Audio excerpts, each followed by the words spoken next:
Let's talk about what it is to actually be clear on what it is you'd like to have as your life.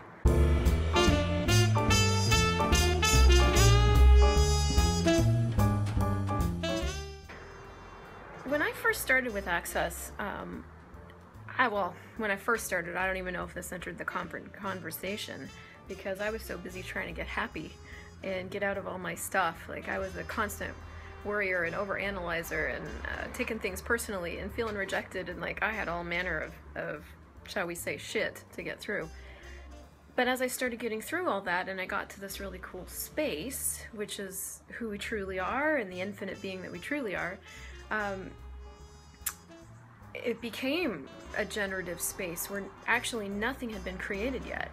Like, I'd had so much stuff in my space, cramming it full of intensities and emotional discomfort, that when I got all of that out of there, I literally didn't know what to do next.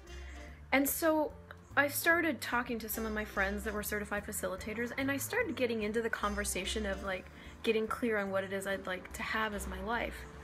And the first thing I really realized is that I had no idea. And so my friends at the time were amazing and led me through some energetics exercises that helped me get clear on what that was, and on at least the energies of what it is I'd like to have. And so I just started there. And I started pulling in really kind of general energies of like, I kind of knew I wanted to travel, and I knew I wanted to have lots of money, and I knew I'd like to have a thriving business, and I knew I wanted to have really cool friends. And all of those kind of had an energy to them. So I started playing with those energies, and I did something that we're going to call them they, teach you to do, which is this energy pull. And that worked. It worked. I was able to create more that year than I'd ever created, and more from the space of like what I'd actually like to have. But fast forward about 8 months, and Blossom's manipulation class, which was about 2 or 3 weeks ago, and I came out of that class realizing that it was actually time to get even more clear on what it is I'd like to have, because we actually have the power and the capacity to ask for it.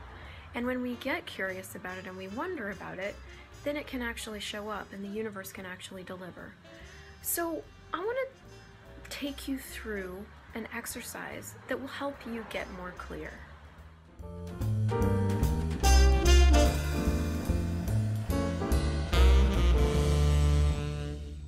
So what I want you to do is I want you to get a piece of paper and a beautiful pen, if that makes you happy, and sit down in a space where it's just really nurturing to you. And I want you to start to look at each of these areas of life, okay? I want you to look at your money, the area of life that is money for you. I want you to look at business, if you have a business, what that is. I want you to look at your family, your relationships, primary relationship and friendships. I want you to look at what you'd like to have as your body reality, what you'd like to have as your home reality. And you can kind of just list those out, and maybe even leave some space in between. Because what I want you to start to do is actually make a really specific list of the kinds of things you'd like to have in those areas. So maybe in your home area, you'd like to have a really, really big house with like lots of property and a Cuban pool boy. You'd like to have a really nice car to get you around. Maybe in the area of life, which I didn't list, but put that on there. You'd like to travel a lot, and you'd like to travel with ease, maybe in first class, or maybe you'd like to have your own private jet, or maybe it would be fun to have a seaplane. In the area of your body, what would you like to have as your body reality? Would you like to be lean and lithe and lovely? Would you like to have flexibility? Would you like to be strong? Would you like to have a different kind of relationship with your body? In the area of relationships, what would you like as a partner even? Let's say if you're single or you're dating or you're not, but you're considering it. What would you like to have as your partner? What would he be like? Is he wealthy, adventurous, chivalrous, romantic? Is he kind? What would you like to have? And I want you to go through each of these areas and get really specific. And then what I want you to do is something very different. Well, step 2. I want you to go through each of those things and ask, who does this belong to? Is it mine or someone else's? And if you get that it's someone else's, I want you to cross it off your list. And then the third step with what's left, because now you've kind of got some specific things, like really specific things. And what we'd like to do is we'd like to take those specific things and we want to look at the energy of those things.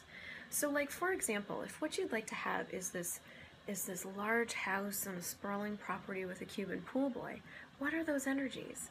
Is it luxury, wealth, ease, comfort, decadence? What are the adjectives that describe the energy of those very specific things on your list? And then what I want you to do every morning is I want you to put all of those energies that you end up with out in front of you in an energy ball. And I want you to pull all of the energies of the universe into that ball. Pull, pull, pull, pull, pull, pull, pull, pull, pull, until you start to feel it in your body. And then I want you to let little trickles go out to every single person on the planet who's going to assist you and contribute to you having that as your reality. This could sound airy-fairy, but what I've learned is that when you're actually creating your life from consciousness and awareness, and the awareness that the universe has your back, there is nothing you can't ask for and have. And as soon as you're willing to get really clear on what you'd like to have as your reality, the sooner the universe can start to go to work on your behalf.